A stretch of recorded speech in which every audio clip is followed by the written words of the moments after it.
yeah, I was cooking a few things from the book.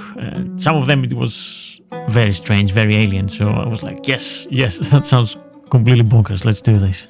But that's part of the charm, I think, is that it's almost an archaeological excavation of a recipe. It's kind of trying to find out what some of the meanings. I guess we'll talk about that in a bit, because with Apicius, there's kind of so much of it is left to the chef or the cook. Yeah, that was the first thing that struck me as interesting. That it's you have a lot of freedom to maneuver around quantities and the ingredients. Who was Apicius? Was he a real person from Imperial Rome called Marcus Gavius Apicius, or was just a cookbook, a man or a legend? Was he a notorious gourmet, an aristocrat, a member of the Roman elite? This great question I tried to resolve with the help of Andrew Kenrick, who came into the podcast to discuss about his thesis, The Life of Marcus Gavius Apicius, Rome's most infamous gourmand.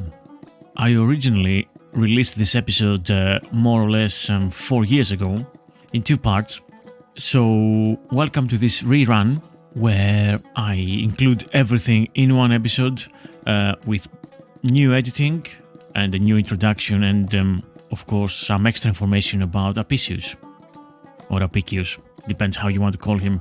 It's very tantalizing to think about this book, about the Apicius cookery book from ancient Rome, because we think it's been written around the 1st to 3rd centuries AD, but the earliest surviving copies we have is about 9th or 10th century AD, and the language is vulgar Latin. And all these questions arise. When was it written? From whom? And why? To who it was a helpful manual to? And of course, pondering all these questions, we ponder the who was this legendary man. Hello. Welcome to this rerun of an amazing episode that I did a few years back, deep in the pandemic, in the first year of the pandemic. And I just wanted to re-release this one with a few extra stuff. And welcome to the Delicious Legacy podcast. I'm your host, Thomas Dinas, and let's get on with our subject. One of the most important things to consider here is the fact that the book itself, it's not a cookbook as we think of it today, or at least the last 300 years, where we have the character of a person coming out, giving us instructions, telling us about how they cook, how they present the dish, with clear instructions and step-by-step guide and cooking methods, and of course quantities of ingredients. Cooks back in ancient Rome and ancient Greece were skilled slaves who labored generally to produce what the elite consumed. So there was a very clear separation of the production and the consumption of this high-status food. The book itself, in reality, it's just a mere reference to the author Apicius, if it ever existed. And of course we think it's going to be more than one people writing these recipes and enriching this manual, this cooking manual. The recipes are usually very short and they talk about ingredients A, B, C and put them on X, Y and cook them Z. Very laconic in a way. And for most of the recipes, the ingredients themselves don't have quantities, they don't specify quantities. So basically it's in a sense of how the cook wants to interpret this recipe and how their master wants to eat it. So it depends on their preferences, and being experienced cooks, they adjust all the time on how much of ingredient A and ingredient B they will use. So I had a very fascinating discussion with Andrew about Apicius.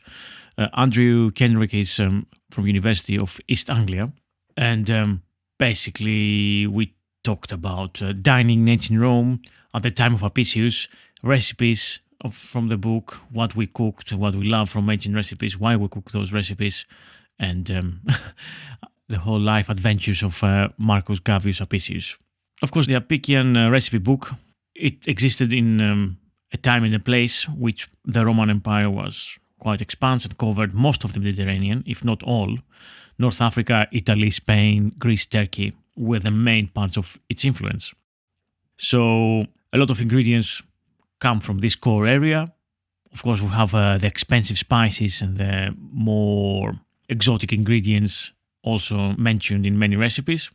But we also need to understand, apart from the place the recipes take place, the Roman way of eating, how they worked, lived, and how they dined, what was the dining etiquette. In the imperial Rome, in the time of the Roman Empire in Rome itself, the day begins at dawn, and the average Roman dresses, goes to have a scratch meal for breakfast, which is usually the barest minimum, water and a piece of bread, or cold leftovers from the night before. The Roman hour fluctuates according to the seasons, and generally the day's labor did not extend beyond 7 hours in the summer and probably 6 in the winter. Lunch for the non-laboring classes was, as with breakfast, a snatched meal of leftovers, like cheese, fruit, bread, and simple single items involving the minimum of cooking. The whole gourmet experience was more of an evening thing, an evening meal, the cena. And this had like 3 different tables in itself, 3 different courses, which we'll explore in the podcast. For the time being, I'm just going to say that the cena itself was a very formal meal with a set number of courses. And of course, the number of dishes within each course would vary, could be limitless in a sense. The meal will begin with a drink, something like honeyed wine, mulsum, which is a mixture of wine and honey rather than mead, or a conditum, as I've mentioned many times, a spiced wine, usually using pepper, black pepper, which was expensive and provided high status, and sometimes dates and saffron. There were eggs and nuts, and eggs typically were part of the gustatio, the first course, or gustatio, the first course. Small appetizers to stimulate the palate, and then you have salad, olive, bread, tuna, meatballs, shellfish, all with some kind of dipping sauces. Then there was the mensae primae, the first tables, comprised the impressive main courses of the meal, roasted joints of meat and poultry, whole stuffed piglet, lamb or kid, whole baked fish, stews, and so many other. The list basically is massive and endless in a sense. And then you have the mensae secundae, or second tables, or dessert, as we would think of it, which is fairly simple items such as fruit, nuts, and sometimes honey cheesecakes. And in Apicius we find a few dessert recipes, and these were largely explained by the fact that baked goods tended to be seen as within a separate literary form itself. So the cookbook of Apicius, the collection of recipes there, was a literary cookbook, and this separation of sweet and savory shouldn't necessarily apply. An interesting fact about Apicius' cookbook is that it contains more recipes for pig than for any other meat, and we guess that could be its favorite, or it was the most popular meat in ancient Rome, or something that was more readily available and versatile ingredient. Certainly in Rome itself, where the government subsidies made meat more affordable than anywhere in Italy, pig was probably one of the most popular ones. Then, aside from pork, wild boar was seen as the meat to serve for aspiring members of the upper classes. And there are a few recipes in Apicius for wild boar. So there is this recipe for Vitellian piglet, which goes like this: dress the piglet like a boar, sprinkle with salt and roast in the oven with onions. Put in a mortar, pepper, lavage, pour on liquamen. Flavor with wine and passum. Bring it to heat in a pan with a tiny amount of oil. Drizzle the sauce over the roasted piglet so that the sauce seeps beneath the skin. A nice appetizer, I suppose, would be ophelae Apician style, which is like meatballs or something like that. So if you get a kilo of pork belly, generous amounts of freshly ground black pepper, cumin seeds, about 2 tablespoons, half a teaspoon of lavage seeds. If you don't find, use a mixture of something like celery seeds, 1 level teaspoon ground ginger, about 150 milligrams of passum, and some 60 ml of fish sauce, and about 2 tablespoons of olive oil. So cut this in cubes, 3 centimeters square, and then put in a roasting Roasting tin, sprinkle with the olive oil, roast in medium heat until it's well done and coming away from the skin relatively easily. Roast and grind the spices, put them in a small saucepan with the pasum and the fish sauce. Add a little oil to the heat, and then take the meat from the oven and cut it in individual chunks from the slab. Drop them in the sauce. Bring the meat to the boil in the sauce and simmer gently for about 10-15 minutes, or at least most of the sauce has evaporated and you have like a very thick, very sticky remains. Spoon over the meat and sprinkle with black pepper. And for the third course, the more dessert course, something like the deep fried honey fritters is applicable. The recipe in Apicius tells us about making a thick porridge with water or milk and flour. Then you allow it to go cold, and then you cut it into chunks, into cubes, and then you fry it in oil, and then you drizzle honey and pepper. This seems a bit tricky because it kind of becomes very thick glue in a sense. So another way to do it that will cut off this difficulty is to think of this recipe as some soup pastry without the egg. So you can add some oil into the milk to make the soup pastry, this so-called soup pastry. And this allows the flour and the milk to form a roux rather than glue. So when this sets into a firm paste, you can cut it into cubes. And this resulting crisp texture, it can be quite good, quite amazing, and it holds its crispness even after the fritters cool in the honey. So use like something like 400 milliliters of goat's or sheep's milk, 2 tablespoons of olive oil, 100 grams of plain white flour, 100 grams of wholemeal flour. Make sure you sieve it to remove the largest flakes. About 250 ml of olive oil for frying, about 100 grams of runny honey, and a generous amount of freshly ground black pepper. So put the milk and oil in a pan to heat. Sieve the two flours together and add this mixture to the milk and begin to beat briskly until it forms a mass.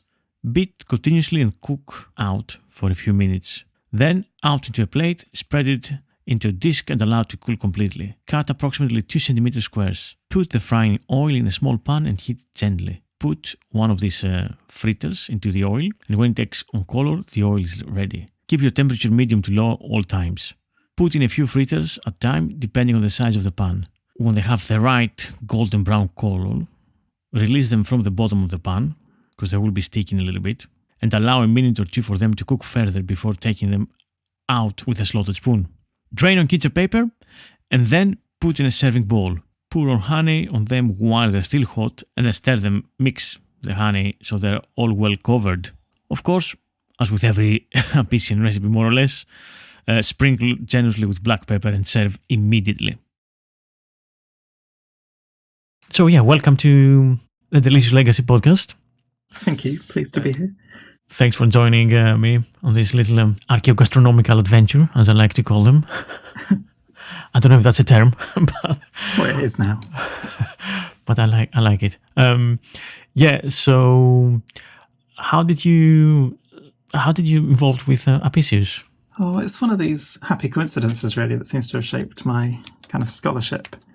So I originally studied archaeology and ancient history way back in 1999, 2000, and then changed careers after that. I didn't become an archaeologist. I became an editor. By a very roundabout route, I ended up back at university in 2016 at University of East Anglia doing an MA in creative non-fiction and biography with no intention of using ancient history or drawing on my archaeological interests. That was always just a hobby, kind of a passing interest. Mm-hmm. And that same year, I took a trip to Rome and visited an old colleague, a friend, and she took me out for dinner, and it was the most amazing meal. It was modern Roman cuisine, but it was one of these quirky family restaurants where there was no menu. The waiter came and sat at your table and explained what there was. And it was all sorts of things like horse meat and glands and bull's balls and all sorts of things like this. I'm quite an adventurous eater, but it definitely pushed me to the limit. And I started writing about this for one of my projects, I wrote an account of this, and it's two things clicked really, which was, well, how would this modern Roman cuisine, did it bear any relation to ancient Roman cuisine? And it started me kind of researching, well, what was ancient Roman cuisine? And you can't really go very far along that line of research without coming across Apicius, who was this, I guess I always describe him as a Roman celebrity chef. Yeah. And he became the focus of my attention. So I was fascinated to discover he still had a cookbook bearing his name is still in print, and we still have records of recipes attributed to him. And it became the sole project for my master's. So I ended up writing my dissertation on Apicius, not so much necessarily on Roman cuisine, but on the life of Apicius and how much we can deduce about him from his cookbook. Yeah. And then one thing led to another, and that ended up being my project. Yeah. And over the course of it, of course, I ended up cooking his recipes just as a way of trying to get inside his mind. How long did it took you to finish that project? That was just for a year, that was. Yeah. And it ended up, it was quite self-contained. It ended up being quite a short, self-contained piece of writing, kind of focusing on what we know about the end of Apicius's life, which is he lived quite I suppose I should maybe talk about this in more detail, but I should caveat this, but there's most of what we know about Apicius is speculation and gossip, and there's questions about whether he was a real character at all. Really? So one of the things that one of the famous things attributed to him is that he was a very rich aristocrat, possibly in the start of the first century AD, and he famously spent all his fortune on exotic ingredients and throwing fantastic banquets and experimenting with gastronomy. And when he got down to his last 10 or 12 million sestertii, which is about $8 or $9 million in today's money, he declared that he could not live so frugally and killed himself.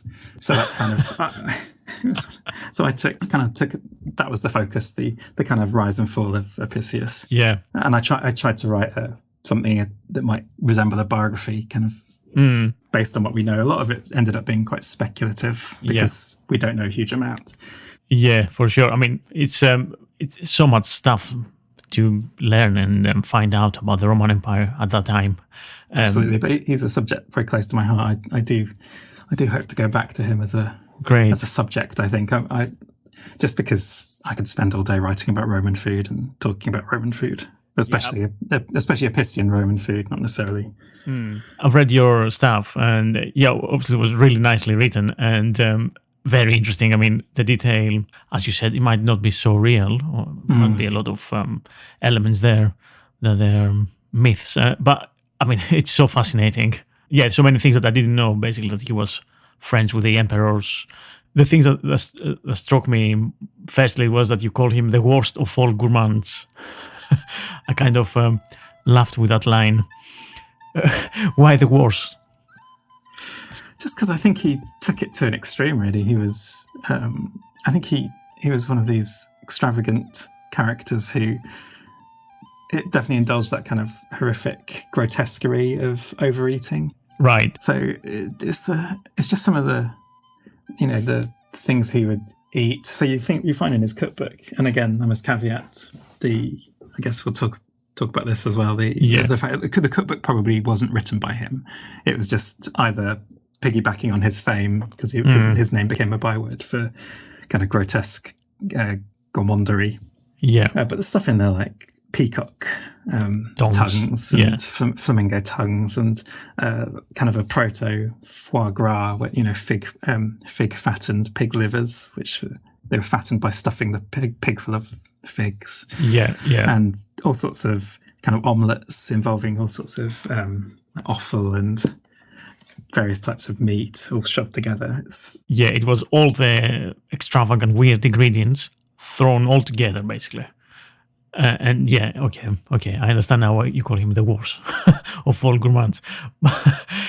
I guess, was he the first? I mean, I don't think he was the first, but certainly was the first extravagant.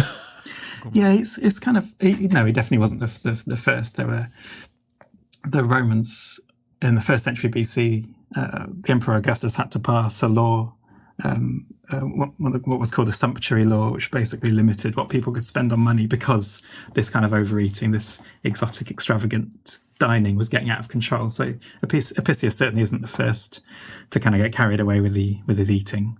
Yeah. But he comes along at quite a interesting time when the Republic is just tipping into the empire. You got that change from the Roman Empire starts to become it's spread across the whole of the Mediterranean. It's got a huge amount of provinces under its control, and you've got the rise of the middle classes. So you've got the equestrian order, which was the second of the Roman aristocratic, the kind of lower echelons of the Roman aristocracy, with the senators as the kind of upper echelon. The upper, yeah. And that's kind of, yeah, exactly. And that's the equestrians were they were like the middle classes. They'd made their money through being merchants and bankers, and and I guess you still see this today as middle classes kind of rise up. They develop their own tastes and their own interests in things. Certainly. And Apicius is definitely his cookbook is kind of pitched at that level. It's probably not what the emperors were eating, and it's certainly not what the kind of Roman working classes are eating, but it's what kind of the aspiring middle classes who wanted to show off how extravagant they could be by serving up a platter of I don't know, fig fattened pig livers or peacock tongues or stuffed dormice or stuff like that. Yeah, all that, which kind of sound like parts of a legend. Like nobody would eat that. But well, exactly. I think, yeah, and some of the more grotesque elements of Roman cuisine, I think there must be a bit of that about them. They, well, surely no one would go to that extent, or surely no one would go to that length to import, I don't know, 1,000 peacocks or 100,000 flamingos just to make this dish. Yeah, exactly. So, Apicius. Tell me a little bit about. It was a real person, apparently. So, lived around the 1st century, right? AD. Yeah. So he crops up in.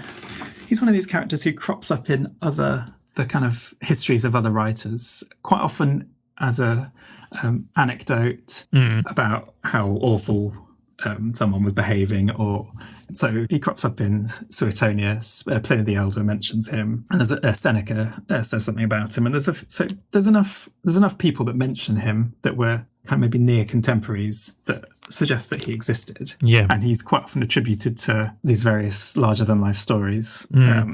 But then there's a couple of there's a couple of Apiciuses. So there's one that crops up in about the 3rd century BC who can't be the same character. And then there's another one that comes up a bit later. And it's not entirely clear whether these were related. If the name Apicius is maybe a byword, it certainly becomes a byword for excessive consumption. And whether but the Romans had, as part of their names, the third part of the name was often a kind of honorific title. Yeah. So it could be that Apicius is, if someone is getting the name Apicius, maybe it means they are a famous gourmet. But we tend to associate the Apicius as a guy called Marcus Gavius Apicius, who lived so he's around 31 BC to about 35 AD. He lives, so in that period where, like I said, the Emperor Augustus, the Emperor Tiberius, Rome's just becoming an empire. From Republic, and things change a little bit. Yeah, exactly.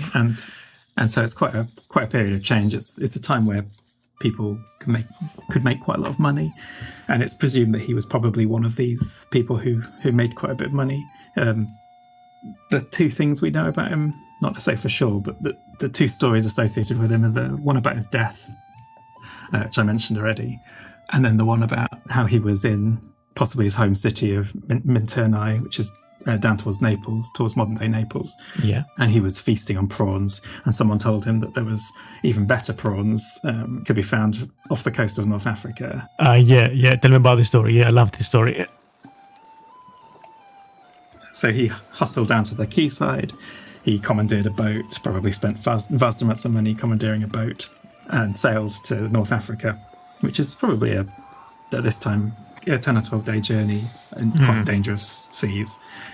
And then he got there, harangued some local fishermen who probably brought him local prawns, and he realised that actually the prawns from back home were far better, and he ordered his captain to turn around and sail home again. And it's one of these, it's probably apocryphal stories, but it was used by a lot of the Roman writers to illustrate what a crazy character he was. Yeah. And so he comes up in a number of these stories, and then quite often in quite almost always sensationalist contexts. So one of the things that happened in the Roman markets is there were quite often auctions. So in the Roman fish market, so the larger fish would be put up for auction. And the Emperor Tiberius came upon a very large mullet and put it up for auction. And he had a wager that either Apicius or one of Apicius's rivals would buy it. And he wasn't right about Apicius, but Apicius's rival did buy it. So he kind of comes up in the context of these stories. And then quite often it's in the context of kind of these scandalous stories, usually to do with food and overeating. But then there's a couple of times when he crops up in other scandals that aren't immediately obviously related to food. So he gets associated with Maecenas, who is one of Augustus's kind of lieutenants, who's this kind of another larger than life character who had a load of the famous poets like Virgil and Horace were his kind of students. He was their patron, and he used to wander around in his dressing gown and have long hair and generally be quite extravagant. And Apicius is said to be one of his. He had earned Maecenas' patronage.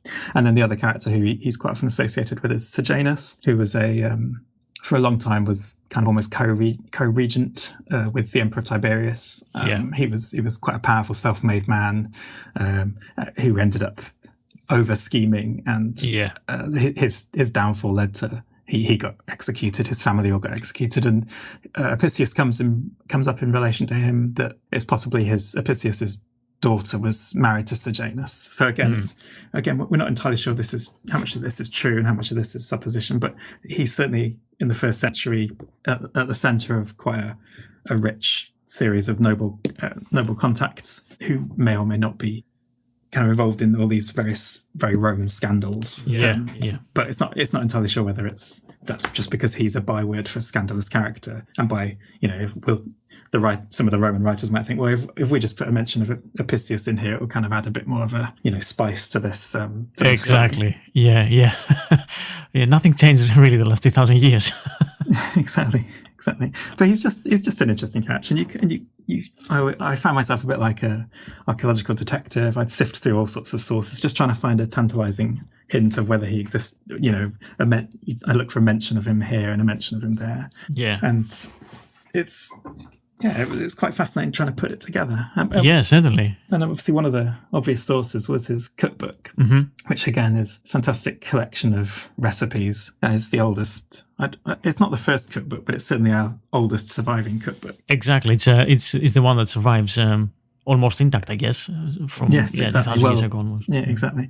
And there's quite a lot of recipes. I think it's about a dozen recipes in that are attributed to him. So there's they bear his. I don't know if this is true or not, but I decided the ones that bore his name were probably ones that originated with him. So there's like miniatal, Apician style, for example, or Apician patina, that kind of stuff. Yeah. But then there's all sorts of, this is what added the element of mystery, because there's a number of recipes in there that attributed to, so there'll be a recipe that bears the name of an emperor that lived long after Apicius died, which kind of raised the question of, well, did he actually write this cookbook? And of course, the assumption is he probably didn't. It's probably a collection of recipes that were pieced together either long after his death, or just kind of came to be by being gathered together into a single volume. Yeah, exactly.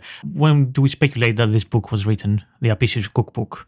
So I think it is probably from around the 4th century. So 4th century AD. So probably about 3 or 4 centuries after Apicius died. Exactly. And then, but it's quite hard to tell, because the two original copies, there's 2 surviving copies, one in the Vatican Library and one in the Library in New York.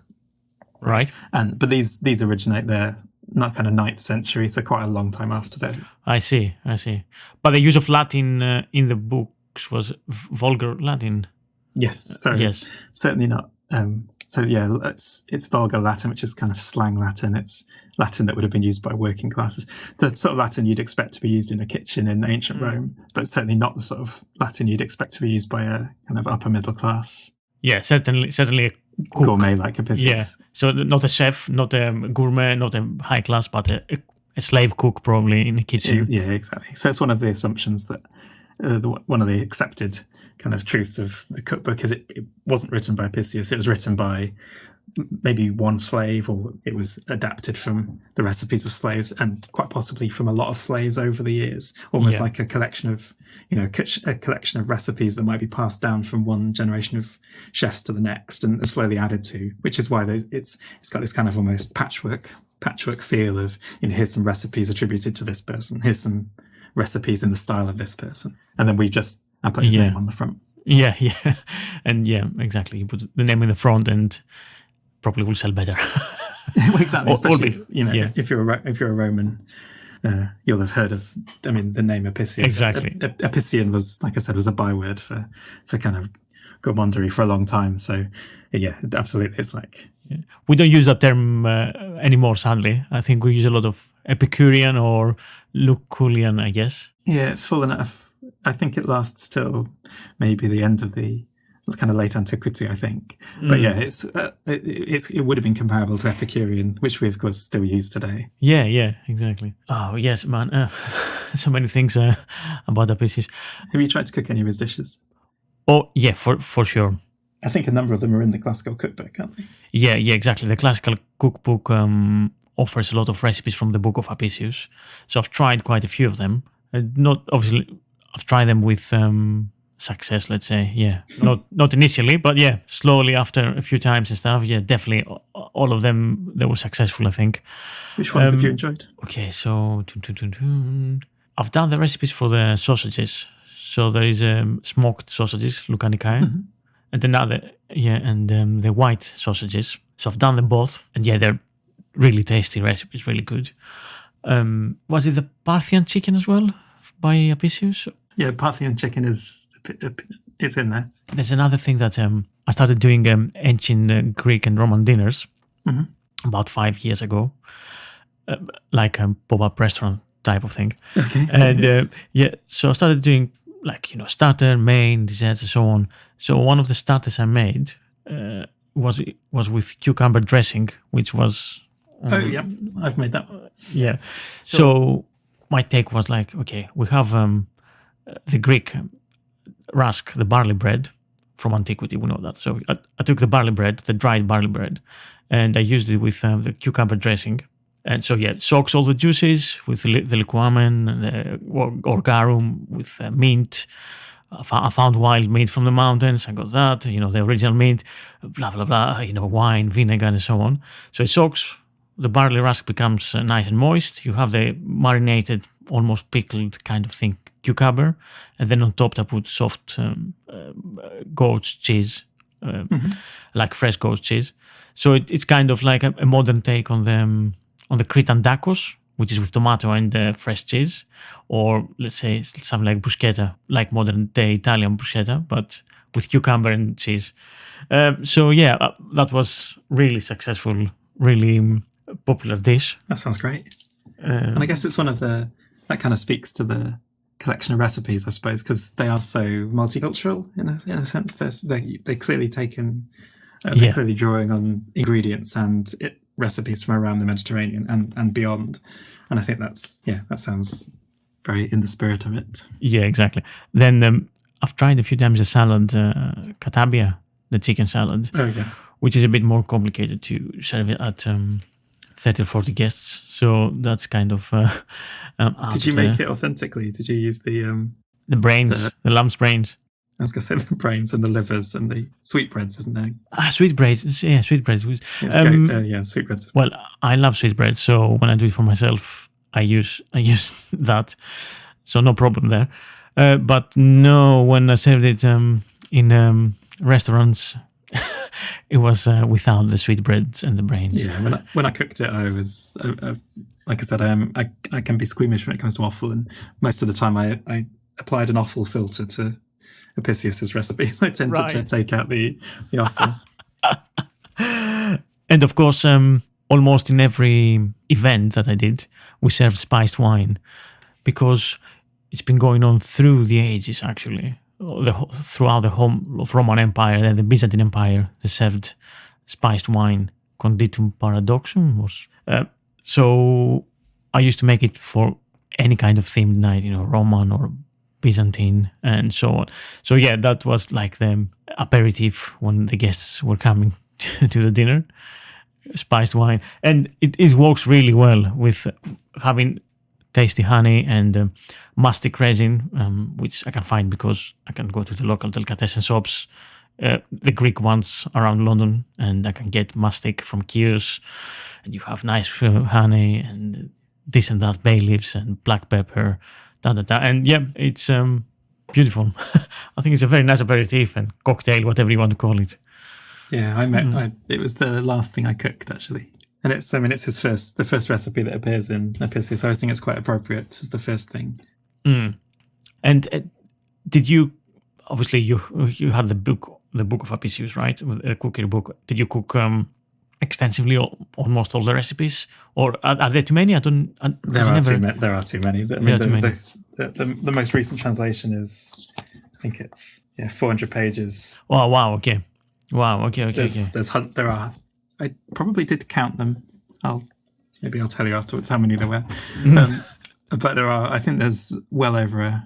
There's a few hundred. I think recipes in there. So it's certainly too much. That's too much. Yeah. Yeah. I tended to focus. I needed a method in terms of how to. So partly I'd use, because I was trying to tell his story as well. I'd find recipes that seemed to fit parts of his story. So the spiced wine surprise that you just mentioned, I thought fitted with the end, kind of the end of his life. Yeah. There's a quite a sentimental recipe. In fact, it's the only recipe that has what might be described as kind of a, in the same way that a modern cookbook might have a bit of a kind of description to start with, which maybe adds a bit of an emotion or empathy or kind of explanation as to why it's being cooked. The only recipe that really does that is one for bulbs, which talks about serving them if you're seeking the harbour of Venus, which makes me kind of think it was done possibly a recipe associated with marriage or courtship or something like that. Yeah, for sure. Yeah, it was. I mean, the way you described the recipe on your thesis, it was quite intriguing, basically. So you cooked it and there was something missing, and then you put it in the oven and roasted. Yeah, and then it all came together. Yeah, exactly. So I mean, I used shallots. I think it was because again, it's one of the things you'll quickly realise if you go to the original recipes of Apicius, is they're very vague. I'm sure you found this. There's certainly no measurements and no cooking times, and quite often not really a full ingredients list. So, for example, the recipe for bulbs, I mean, it's just called bulbs, but it says boil the bulbs, and it doesn't say what sort of bulb. Right. I kind of assumed the Romans ate quite a lot of different edible bulbs, like edible hyacinth bulbs and that sort of thing.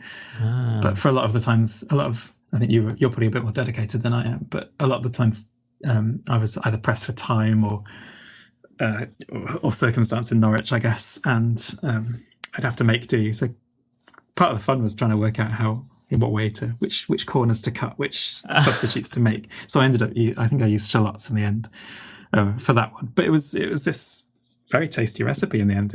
It's kind of involved boiling these shallots up with all sorts of different honey and vinegar and obviously garum and spices. But it came out as this kind of quite gloopy mess. And then, as you said, I put it in I think I was making one of the roast pork dinners as well, dishes at the same time. And I just put it in the oven and it kind of came together. I kind of wonder if that's almost how the cookbook was meant to be used. It was kind of like a list of suggestions and guidances from like one expert to another. So if you were a Roman chef or a Roman cook with this cookbook, you'd obviously fill in the gaps yourself, or you'd go, well, of course this needs to go in the oven, or of course I'll use these shallots instead of these hyacinth bulbs. Yeah, certainly. I think that sounds plausible, and and then the other thing I did to kind of whittle down which recipes to go for. So the ones not necessarily the ones that told a story, but with the ones named after him, because like I said, there's only about a dozen that have his name, and I kind of thought, well, that seems as good a way as any to pick, because it's from that gives you quite a good slice through the cookbook. So you've got things like Apician conchicla, which is it's like a dish involving pork and peas. I mean, there's about 3 different types, and lucanicae and pork meatballs, and that that was quite a good introductory dish for me. And then you got things like the patina, the minotaur, which is like a stew. Yes. And I mean, again, I was leaving out the testicles and the sweet. So Fair Sainsbury's enough. didn't have. Strange that. Okay, exactly. Yeah, my Sainsbury's doesn't have it either. So I'll be back after this short break. But you're mentioning the pork and the peas. I mean, to anybody that cooked once or twice in their life, I mean, it sounds like a great combination already. Peas and pork. I mean, we have something similar nowadays, like pea and ham soup, for example. So it doesn't seem to be too alien, really, does it? And I think it helps that there's so many recipes to choose from that you can. There's a lot.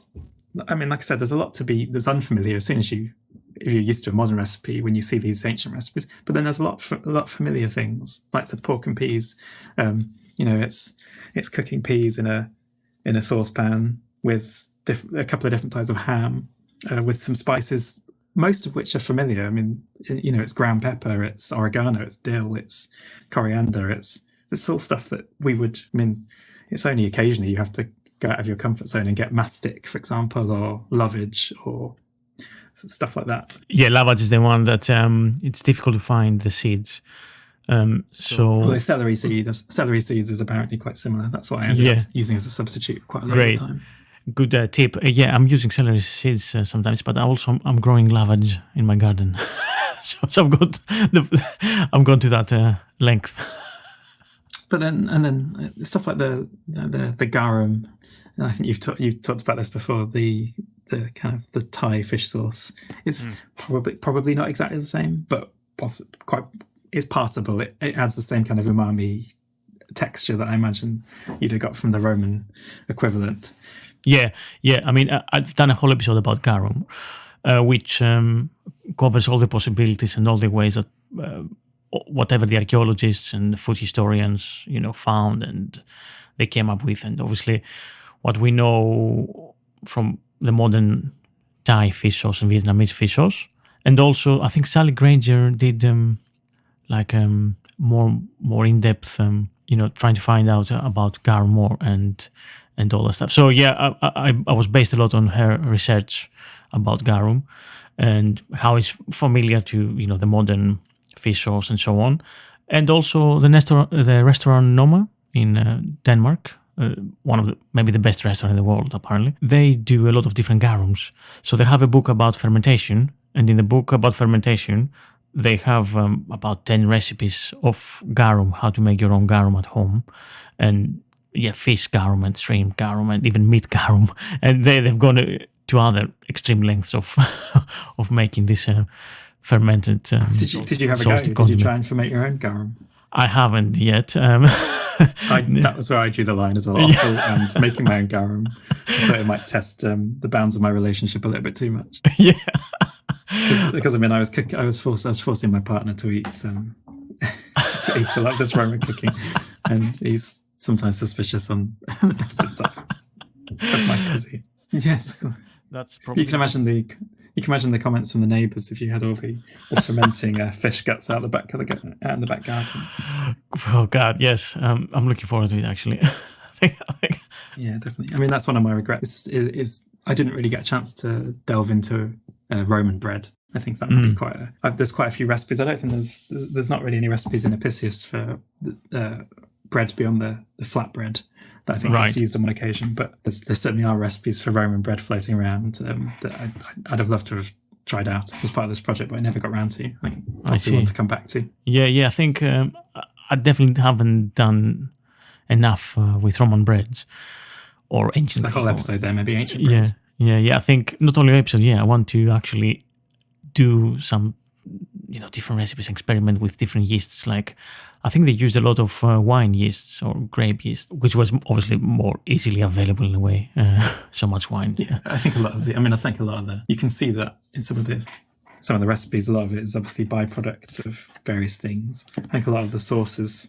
One of the things Apicius is famous for is his sauces, although it's not entirely in evidence in the actual cookbook.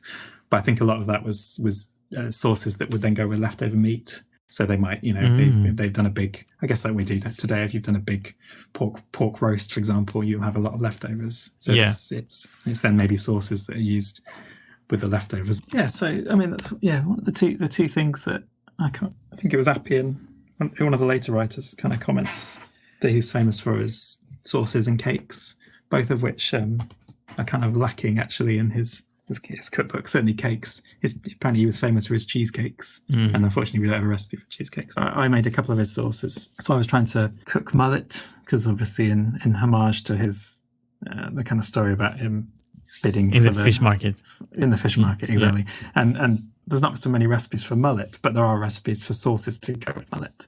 And one of the ones I made was a dill sauce, which is quite tasty actually. It was just kind of pepper, which seems to be in all the recipes in Apicius. There's a lot of pepper involved. I think it was quite a new ingredient at the time. It was quite fashionable. Yeah. So there's pepper, there's dill seeds, there's oil and vinegar and wine, and then a little bit of garum, of course. And that's just, again, it's just quite a simple combination of ingredients. That's a familiar. We've all cooked. We've all prepared kind of dressings and sauces like that. That's so that was one of the ones I quite liked. That was quite tasty, especially with the mullet. And then there's the other one I made was one that went with one of his pork dishes, which is called ophilai, which kind of means small pieces of meat. Okay. So it's probably a pork belly. I think I used a pork belly, and it's dry roasted and then put in the oven. And then the sauce is made out of again pepper, lovage, cumin. Again, cumin comes up in a lot of these recipes, and then liguamen. And then wine or more garum was added, and then again it was quite a tasty combination of ingredients. And then the meat was chopped up once it had roasted, or kind of almost like pulled pork, I think, or slightly kind of sliced into cubes, and then it was all mixed up in this sauce, and that was quite a tasty one as well. It's not quite made the cut in our household as something I cook regularly, but it's the sort of thing I could imagine cooking. Yeah, definitely. I mean, it's always quite I suspect I don't know if you found this when you were trying the garum out and cooking the garum. Quite often when you're cooking with the garum, it creates this horrendous stench when you put it in like a hot pan. Yeah. And it quite overwhelms the kitchen quite literally in terms of the smell. Absolutely. To the point where you're like, I'm not entirely sure I want to eat this. But then when it comes together with a lot of the ingredients, it just adds this really subtle undercurrent of flavour, which I found that was one of the more interesting things with a lot of the sauces in Apicius was kind of this. Just the flavour combination was interesting in a good way. I don't think I cooked anything that was horrible. Great. It was all surprisingly tasty, which I probably shouldn't be surprised at. But well, no, I mean it's a period of 2,000 years afterwards, so tastes and the taste buds change, and people the way they cook and they eat change. So yeah, I mean it could have been completely and utterly repulsive, but it hasn't been, and I think it's kind of surprising in a way. It was always a pleasant surprise. I mean, it probably helps that I had this. I was quite self-selecting in terms of what I cooked. I wasn't setting out to cook everything, so obviously I was picking things that looked quite nice. I wasn't the ones with the brain, the pig brains. I left them to the side, for example. So there was a certain element of, I'd introduced a bias that I was probably going to be picking ingredients that sounded tasty, like the roast pork and sauce. That sounds delicious already. Yes. There was more chance that it was going to be tasty than perhaps if you'd set out to cook everything, which I suspect you might come across a few dishes that you probably would make your stomach turn, or might involve literally stomach. I am a very adventurous person in terms of cooking and eating, so I like most of the things. Yeah, go on about the patina pisciana. So, I mean, a normal patina, I guess they're probably one of the more popular dishes, given how many recipes there are for them. And they tend to be like a pan of meat or a pan of vegetables, and then you seem to break the eggs into it and kind of cook it up a bit like an omelette, a bit like a custard. But then the Apician patina, it's something else entirely, I think. It definitely involves these, a large amount of meat. It uses cooked udder, it uses fish, chicken, fig peckers, which I think are some sort of like a thrush, like a little bird or something. Probably cooked whole, I guess. These are all diced up, and then there's all sorts of spices go in there, and then there's eggs, of course, as well. But then the interesting thing about this is after you've cooked all this chopped meat up, and it's layered up in a dish with flatbreads on top between the layers, and it's so much like a lasagna. I mean, apart from possibly the cooked udder and flaked fish, but in kind of concept, this creating this dish of layers. Doubly so when you realise that the word for these flatbreads is lagana, which just I don't know enough about the history of pasta to know if this is kind of an ancestor of lasagna, but it certainly looks like it is in terms of the concept. Yeah, certainly. Yeah, it's very interesting. I mean, it kind of almost makes you think that there were things similar to pasta before. So yeah, I think that there was an element that I think ancient Greeks and ancient Romans had, that pasta type of things, proto-pasta, and I think it was also invented in China with the noodles. So I think we had two different parts of the world that invented this thing. Kind of parallel evolution. Kind of. Exactly, yeah. Yeah, but this is the Apician patina is one of my regrets. That's one of the ones that got away that I didn't get around to cooking. Just because it's quite it's one of the ambitious recipes in there, I think. One of the higher ability ones, I'd have thought. Yeah, definitely. I think we should try it soon then. Yes, maybe next time if you do another one of your Roman cookery evenings. Yeah.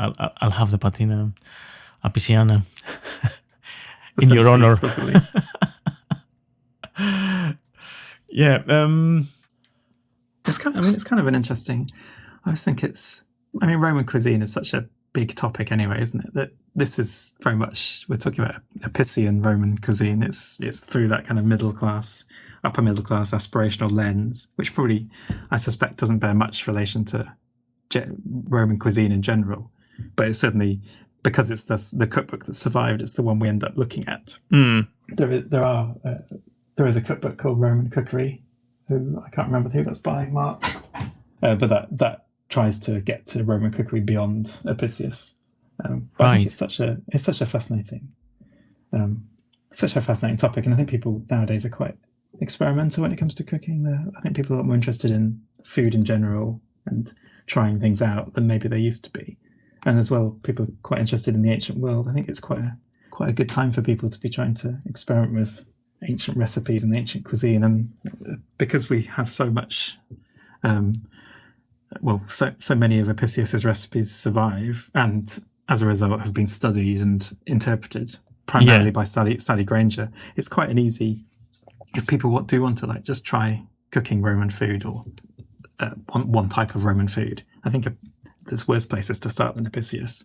Maybe they start with the Apician patina, but yeah, there are plenty of other simpler recipes and accessible, and also the ingredients, you can find them nowadays.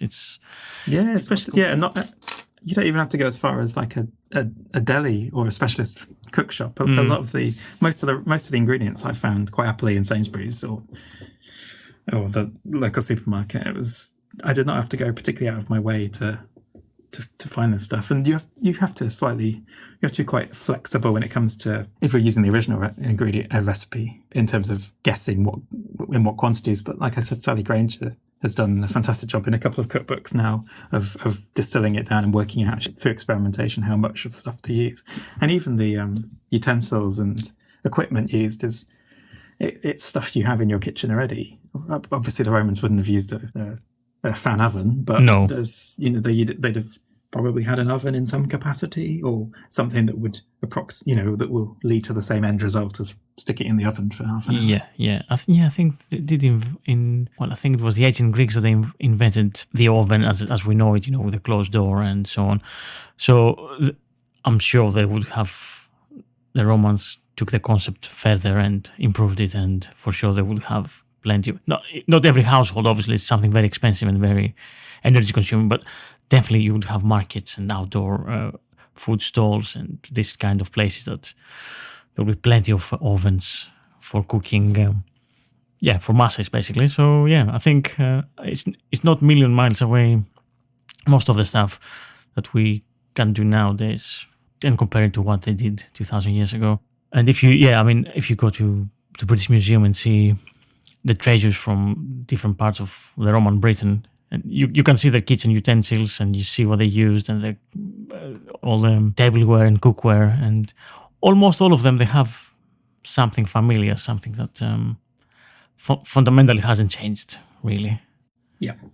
And even I suspect, again, you could probably have a whole episode on Roman dining and Roman dining rooms and dining culture, but fundamentally, part of the fact that they're lying on their fronts or on their sides to eat, the concept of a 3-course meal is very familiar to us. The kind of the sort of dinner which comes with many different dishes is familiar to us.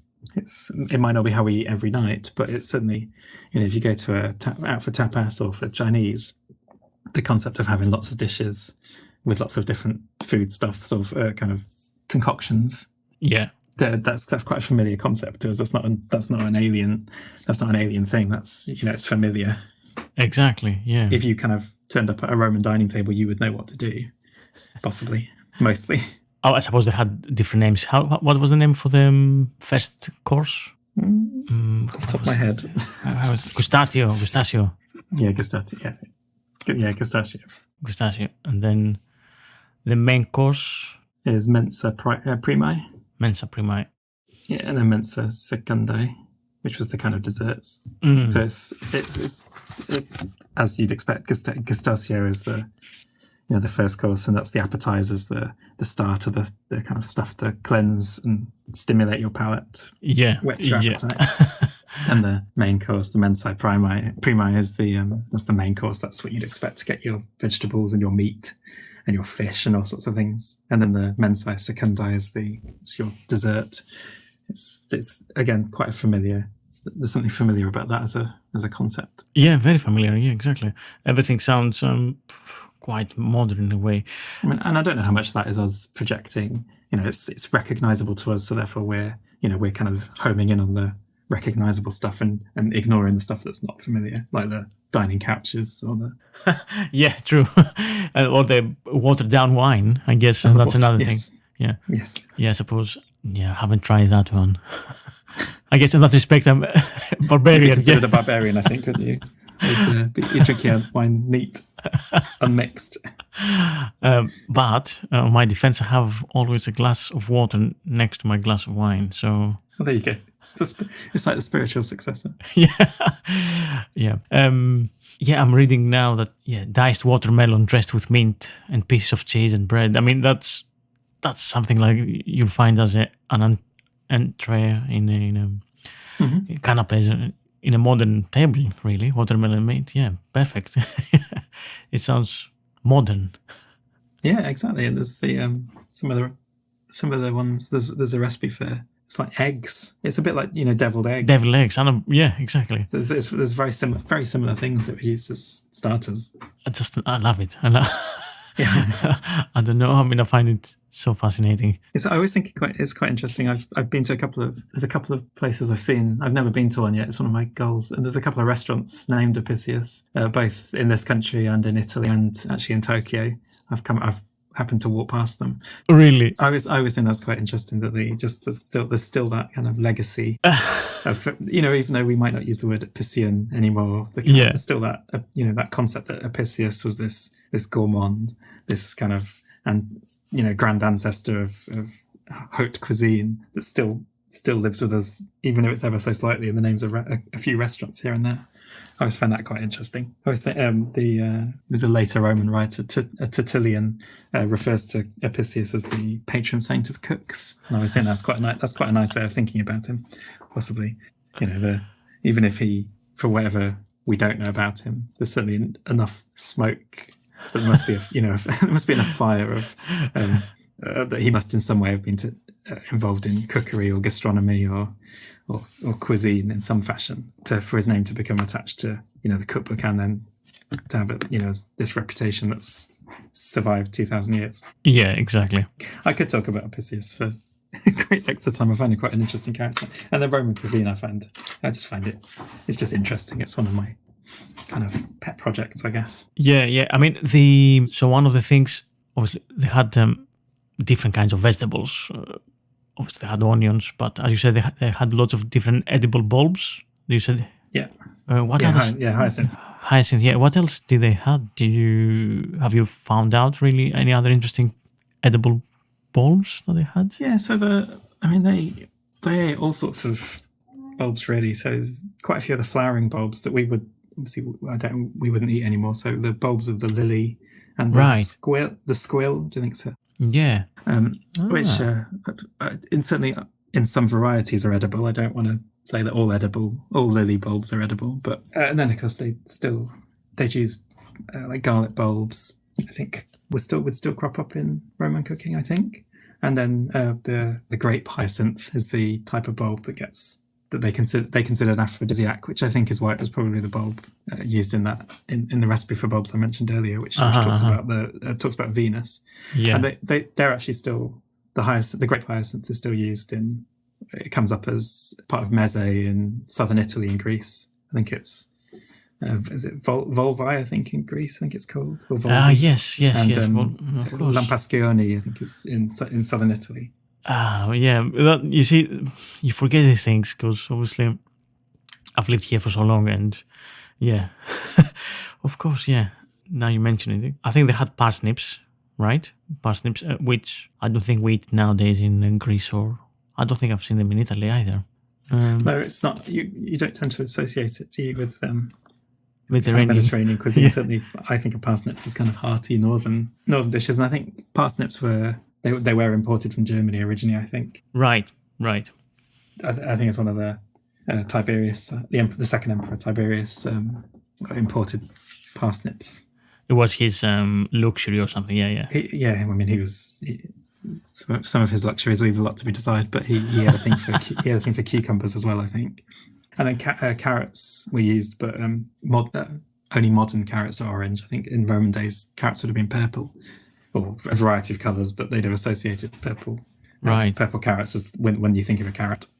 But yeah, they had a huge range of vegetables, that some of which we'd still recognise, and some we probably wouldn't. Yeah, just because tastes change, I guess. Yeah, for sure. That's another interesting thing that I find with ancient Roman and Greek cuisine, that you have all these things that they fell out of fashion and then they crop up somewhere else, and then maybe there's a little local place that they still do it, but you haven't heard of, and then somebody else says, oh yeah, but it's still going on.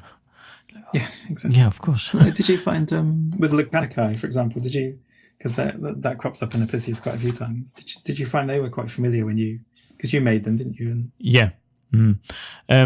Not all the ingredients, but certainly the use of leek and pepper was extremely familiar. Something that it was part of most of the sausages that I eat from Greece, or when we do it in Greece. The traditional village sausages, they're with leek, black pepper, pork meat, and smoked or cured for a few days and so on. So that was very, very familiar. It was something that it wouldn't be out of place in some small village in Greece or southern Italy, for that matter.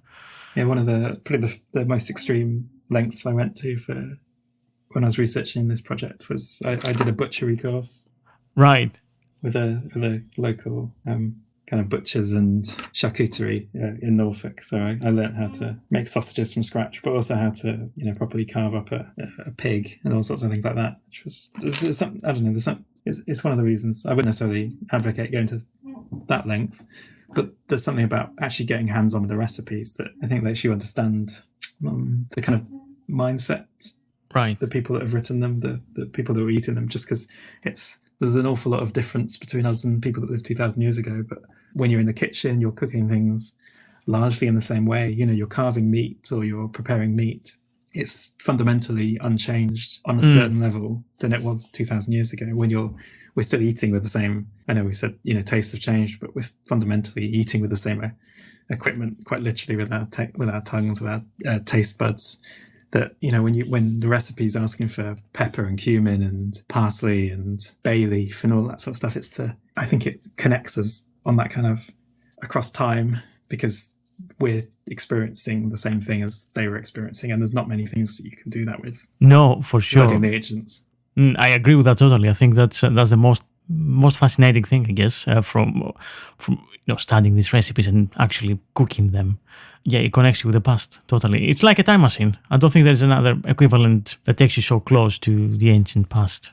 No, definitely not, because that experience is their experience is so far removed from ours on so many different levels. There's so many different assumptions and contexts that we don't have that they would have had. That even going to, I don't know, ancient Rome or to like a Roman site is so different than we can't assume that they would have experienced it in the same way that we do, because it's such a long time ago. Yeah. But with food, I think it does act as a bridge. It's one of the, I think you're right, it's one of the only things that does connect us so closely in such a, in such an intimate way. Exactly, yeah, as you say, intimate way, yeah. Fantastic. Thank you so much for joining. That's okay. Thanks for having me. I hope you're keeping well and staying safe at home. Yes, mostly spending time in my kitchen, baking and cooking, actually. Excellent. Seems appropriate. Yeah. I think everybody does that now. What else can you do? Absolutely. Apart from obviously doing a podcast about food. Yeah, when we're not cooking food, we're talking about food. Have a lovely evening. Yes, you too. Thank you so much. Thanks for inviting me on. You're welcome. It was good to talk. Yes, the podcast exactly. As well. It's always it's a highlight of my podcast diary. Great. Okay. Have a lovely evening. See you. Yeah. Well. Yeah, I'll speak to you again. Talk to you soon. Yeah. Cheers. Bye. Bye.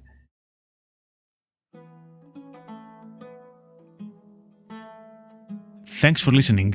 I've been Thomas Dinas, and this was the Delicious Legacy podcast. And thanks, of course, to Andrew Kenrick for his in-depth discussion in the life and works of Apicius. Remember, you can get the podcasts early and ad-free if you sign on Patreon and become a member of the Delicious Legacy. And if you want, you can leave a rating and a review on Spotify, Acast, iTunes, Apple Podcasts, YouTube, and wherever else you get your podcasts from. Thanks for listening. See you soon with a special celebrating episode of the 4 years of the Delicious Legacy and 100 episodes. Take care. See you soon.